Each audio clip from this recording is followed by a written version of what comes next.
and that is the way how I considering this whole world is my family, and that is the word which is called Vasudhaiva Kutumbakam. That when whole world is your home, then all people are your family members. You're part of your family. So 27 May 2004, I started this journey, and mainly this journey was three inspiration. First is when I read when I was 14 years old, I read in newspaper that somebody was died by HIV/AIDS, and he was not so far from my village. So when he died alone in front of the Medical College of Kolkata, there was a quotation of a newspaper article that AIDS deadlier than cancer. I knew that cancer is the most difficult disease in this world. What is AIDS? That was my first question, and nobody taught me. Then I first went to a school teacher to ask my teachers that what is HIV/AIDS. They also couldn't teach me. Then it took me a long journey, almost 2 years. When I was 16, I got a special training from West Bengal AIDS Prevention and Control Society, and then I started my journey from my school to my home, to my society, to my state, to my country. So this is one journey behind of this, and second, one inspiration behind of this journey, and second is I read a book about Bimal Mukherjee. He's the first Indian globetrotter who traveled 1926 to 1937. His book was republished 1998, and I read it in 2000. So he traveled around the world, almost 80 countries during the British tour. And British East India Company's all countries was free access for him to travel. So I was really very fond that I was really very surprised that how he did it,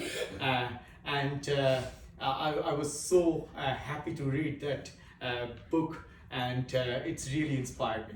So the third person who I consider my spiritual guru, Swami Vivekananda, his words was that he wrote a book about Amar Bharat, and where he taught that if you want to see the world, see India. India is within the world. When you will go to the world, you will find each and every corner one India. So that is how I always inspired that to see the whole India, and I wanted to find the world, how India is existing in this world.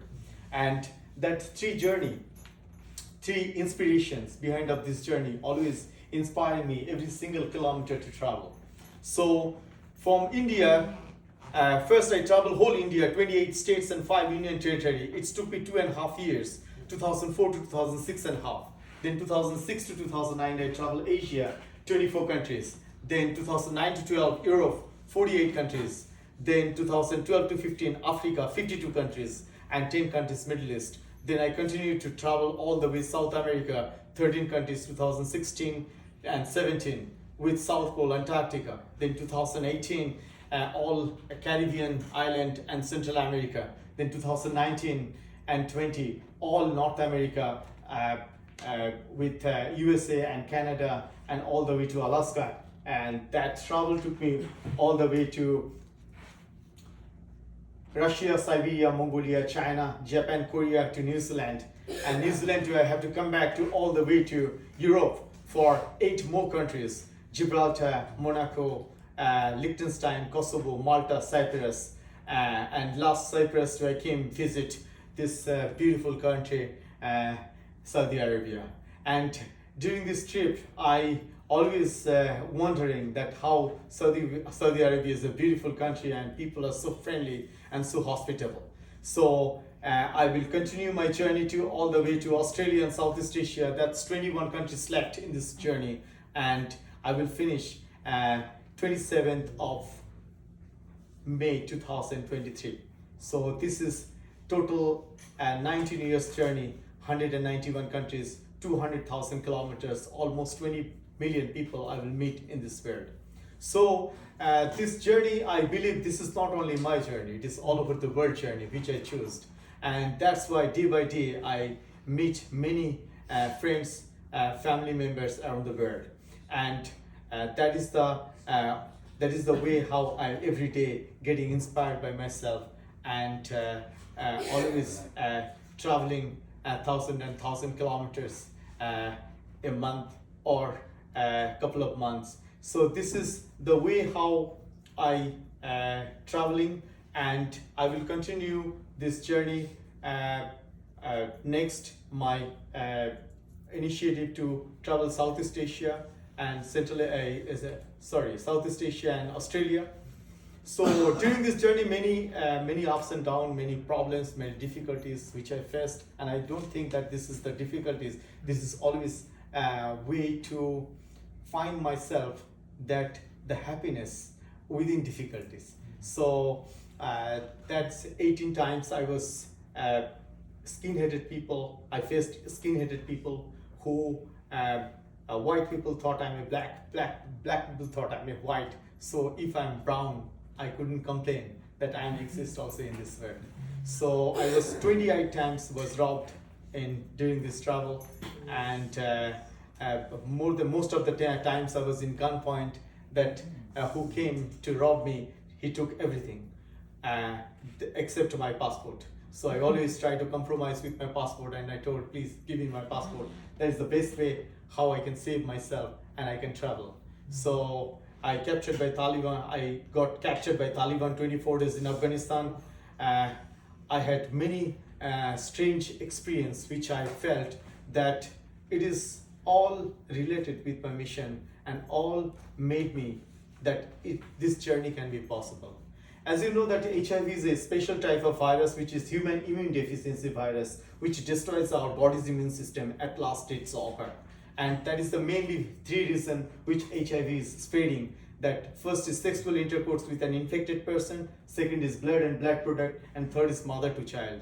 That is the one side of my missions I always carrying, and always I'm thinking that like me, when I wanted to know about HIV/AIDS, nobody taught. But like me, many of brothers and sisters in this world exist. They maybe wish to know. So that's why I'm trying to visit different school, colleges, universities, and that is my mission. And my targeting group is 16 to 24. So that is the way how I always convey the message and try to short discussions and gathering and sharing the experiences. So first of all, I would like to say a few of stories, like 4 or 5 stories. That one, when I was in northeast of India, I was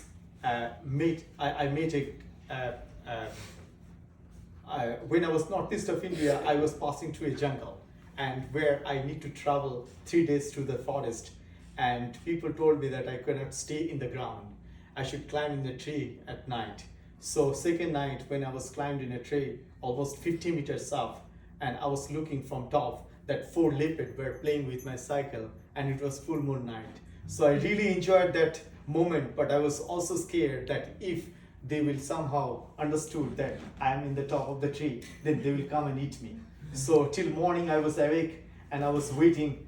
It was a great suspense that they will not to find me, and ultimately it was happened morning, when it was morning and I couldn't find them. So I climbed down and I continued my road. So this was one of story where I always find that misery and happiness always in travel, and when we punch it together, when we think that it could be together, then we can find a pleasant journey always in our road. So second, when I was traveling also another one part northeast of India, it was almost evening, and I wanted to cross through a forest, almost 5-kilometer jungle, and I was feeling something is going to happen, and exactly happened. 5 robbers came, and they stopped me on the road, and they wanted to take everything from me. I was very scared. I gave everything, and still I had a hope, because it is quite evening. So I need to find a place where I can stay tonight. So I hold the hand of the robber, leader of the robber, and I try to explain him, oh my brother, it is already evening, so will you accept me, and I could be your guest for one night, and tomorrow morning I'll off. So 3-4 times he was with angry, and he kicked me out, and then ultimately he received me his home. So I was in that robber house 3 nights. First night, he gave me everything, whatever he took from me, and he gave me good accommodation, good food. Second day, he took me to roam around the city, introduced me with dignitaries. And third night, he arranged a great party, dinner party, and invited his guest. So fourth night, when I was leaving from him, fourth morning when I was leaving from him, he came to me and gave me 500 Indian rupee and told that it is not my robbery money, it is the money which I got from my land, agricultural land. So, humanities exist everywhere, and that's what I felt, that within robber I found that humanity, and which is really inspired me, that if a robber can so close to me, so how ordinary simple citizen will be support me this road. And then when I was traveling Bangladesh, I met a person who has $250 per day income, but I felt one of the happiest being I met in my life. And that person took me to his home. He has a very small family, his wife and 2 kids, and they all were very kind to me, and they were very friendly. So I saw in his face and his whole family that although he has $250 per day income, but he's happiest. He's not only happiest being I ever met in my life, one happiest family. So I found that happiness is that which is we are content from within, and we can share that genuine happiness when we share with others. So I felt that it is all around them, and when I left, it was made me pity that how beautiful family I'm living today. And it was and then when I came to all the way to Afghanistan, I was caught by Taliban. 4 days I was continuously starved and beaten, 9 days their cleaner, and last 11 days their cook, which didn't stop me. I was keep moving, and I was traveling through Kazakhstan, Tajikistan, Uzbekistan, Kyrgyzstan, Kazakhstan. It was minus 20 to minus 50 degree. Sometimes it is very horrible to move forward, and people told me that if some snow wolf will find me on the road, they will eat me, and they are always moving through like a group. Sometimes the bulldozer was coming and they are cutting the road and they are making a tunnel, and I was so scared to move through the tunnel, because if that snow will fall on me, it will bury me. So very, very painful way how I passed through all Central Asia to Europe and Africa. Africa was really fascinated me, because I was living with almost 48 tribes in Africa. So I met Maasai in Masai Mara, I met Zulu in South Africa, I met Pygmies in Sierra Leone. So I found that everywhere in this world, that tribes, although they are thousand kilometers far from each other, but they are always very, their thoughts and belief is very, very similar. And it's always made me that simple people always appreciated me, always took care of me, and always give me that hope that yes, we are all one family member, we are one family. And this is always inspiring me that every single moment that I'm not alone, and this whole world is behind of me and traveling with me. So that's why I think that the word which is Swami Vivekananda told, that arise and awake and not stop until your goal is reached.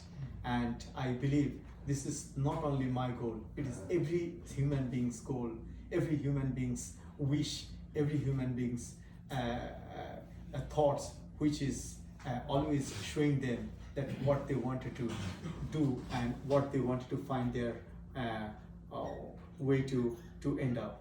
And I wish to that this journey, after finish, I will continue to build a global village, which is ecological and sustainable village, and that will be in India, close to Himalaya. So you are all welcome to that village. And after that, I think if God will give me time, then I have next project. So I think that life is a mission, duty and duty. So one duty for ourselves, one duty for the society, and one duty for the Almighty. Thank you.